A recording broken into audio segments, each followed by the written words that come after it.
बिस्मिल्लाहिर्रहमानिर्रहीम। अस्सलाम वालेकुम। आप देख रहे हैं डेली फ्रेंड्स और मैं हूं शहबाज चौधरी। पाकिस्तान तहरीक इंसाफ से बल्ला छीन लिया गया है और ये खबर आप सब लोगों के पास पहुंच गई है। 8 फरवरी को इलेक्शन है और आज तकरीबन 16 जनवरी है। ऑलमोस्ट तकरीबन 22 एक दिन बाकी हैं इलेक्शन के अंदर। और जिस तरीके से सुप्रीम कोर्ट से काजी फायद ईसा साहब ने जो फैसला दिया, हाल दो वो पाकिस्तान की अवाम ने शायद उस तरीके से उस फैसले को एक्सेप्ट नहीं किया, बट हकीकत यह है कि इस वक्त पाकिस्तान तहरीक इंसाफ जो है वो इलेक्शन से आउट हो चुकी है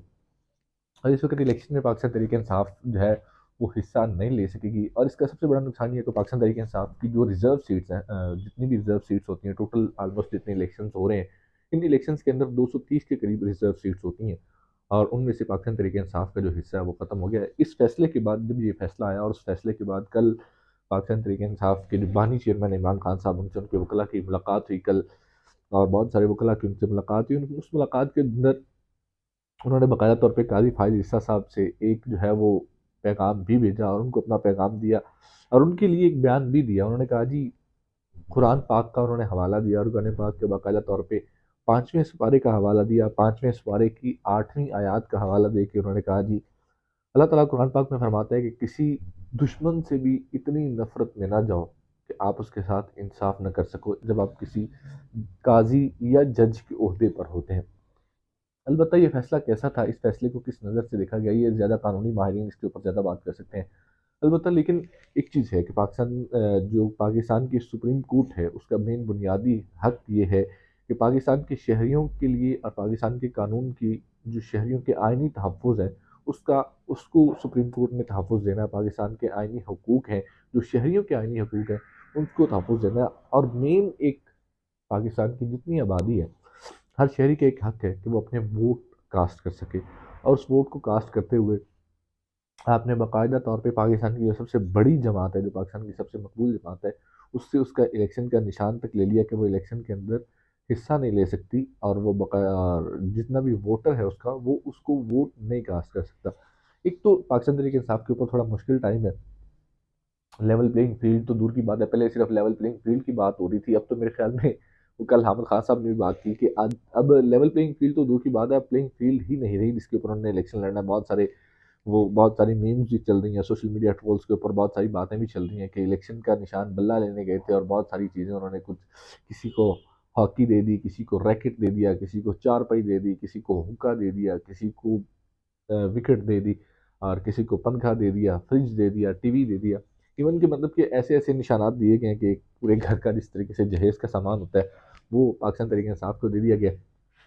इससे ये होगा कि पाकिस्तान तरीके इंसाफ के जितने भी जीतने वाले उम्मीदवार होंगे वो किसी भी डिसिप्लिन के पाबंद नहीं होंगे, पाकिस्तान तरीके इंसाफ की या पार्टी के पाबंद नहीं होंगे। वो किसी पार्लियामेंट के अंदर जाके अगर वो जीत भी जाते हैं तो पार्लियामेंट के अंदर जाके वो किसी को भी अपना वोट कास्ट कर सकते हैं, वो किसी को भी वोट दे सकते हैं, उनके ऊपर कोई डिसिप्लिनरी कार्रवाई नहीं होगी। अब ऐसे मुश्किल वक्त के ऊपर पार्टी का मुत्तहिद होना बड़ा ज़रूरी है और इस मुत्तहिद होने में हम देख रहे हैं कि पाकिस्तान तहरीक इंसाफ बहुत ज़्यादा बटी हुई नज़र आ रही है। बहुत ज़्यादा ग्रुप बंदी भी, धड़ेबंदी भी नज़र आ रही है। चूँकि इमरान खान साहब जेल में हैं, जितनी भी सियासी लीडरशिप है वो जेल में है, शाह महमूद कुरैशी साहब वो जेल में है, चौधरी परवेज़ इलाही जेल में है, जितनी पंजाब की जो लीडरशिप थी, यास्मीन राशिद थी, उमर सरफराज चीमा थे, मियाँ महमूद रशीद थे, मियाँ असलम इकबाल थे, हम्माद अज़हर, एजाज चौधरी, ये सब लोग जितनी भी सियासी तौर पे लीडरशिप है पाकिस्तान तहरीक इंसाफ के जो बयान जारी कर सकते हैं वो इस वक्त जेल में है। इस टाइम जितने भी पाकिस्तान तहरीक इंसाफ की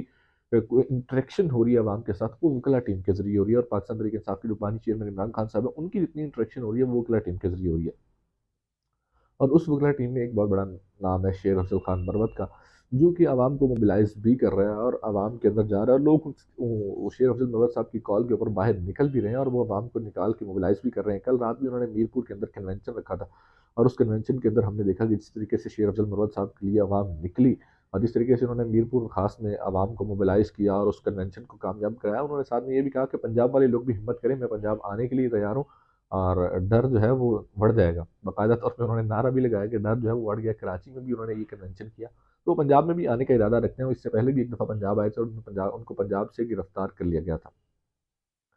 अब कल रऊफ़ हसन साहब ने बाकायदा तौर पे एक स्टेटमेंट जारी की, प्रोग्राम के अंदर स्टेटमेंट तो नहीं जारी की, प्रोग्राम के अंदर बैठे हुए उन्होंने बात की, न्यू न्यूज़ का वो प्रोग्राम चल रहा था तो उन्होंने बात की कि जी,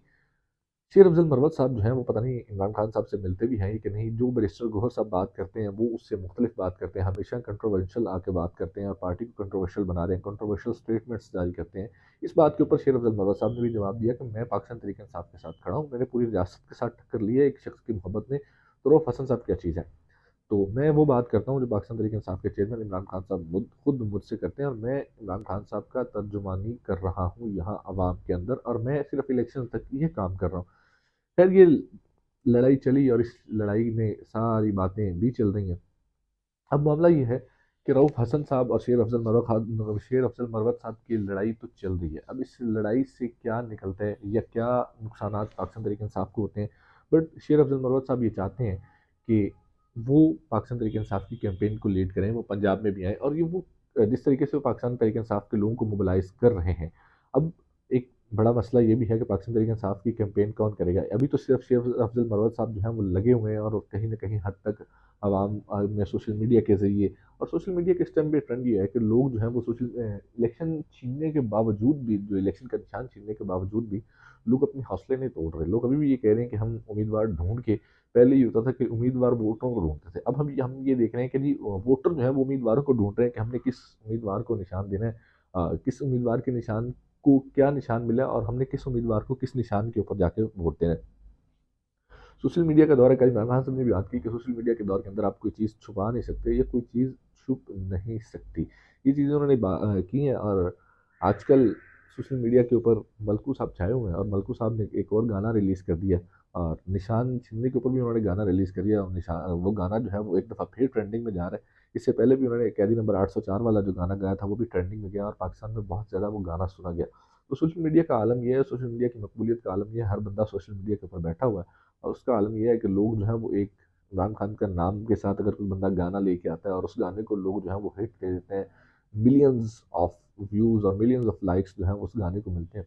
तो यहाँ पे अगर इस तरह के मामलात हैं तो फिर मुख्तलिफ हलकों को भी कुछ सोचना पड़ेगा, और यही बात है, कल मुजीबुर रहमान शामी साहब ने भी ये बात की कि मुख्तलिफ हलकों को अभी भी तशवीश है कि इलेक्शन छीनने के बावजूद भी पाकिस्तान तहरीक इंसाफ के जो वोटर हैं वो टूट नहीं पा रहे।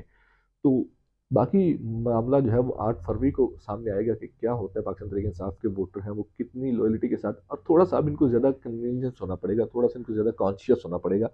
थोड़ा सा इनको ज़्यादा फोकस के साथ होना पड़ेगा कि हमने किस उम्मीदवार को वोट के ढूंढ के वोट देना है। तो ये चीज़ें 8 फरवरी को पता चलेंगी। इसी के साथ मुझे दीजिए